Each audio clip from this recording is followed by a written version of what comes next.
Beetroot അച്ചാറുണ്ട്, beetroot അച്ചാറ്.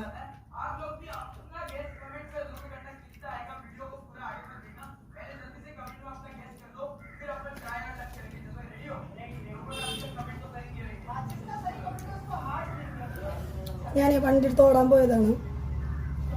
കുറച്ചൊരു ഓട്ടമൊക്കെ കഴിഞ്ഞിട്ട് തിരിച്ച് വീട്ടിലേക്ക് കയറി. ബാറ്ററി ചാർജ് കുറഞ്ഞിട്ട് ലൈറ്റൊക്കെ ഇന്ന് കുറവായിരുന്നു. അപ്പോൾ അതൊന്ന് കൊടുക്കാൻ പോകാനുണ്ട്. ബാറ്ററി വീട്ടിലിരിക്കുന്നത്. അപ്പോൾ അതെടുക്കാൻ വന്നതാണ്. അപ്പോൾ പഴംപൊരിയും പിന്നെ മുട്ട ബജി ഉണ്ടാക്കണ്ട ടേസ്റ്റ് ഉണ്ട്. ചായ അപ്പോൾ പോന്നെ.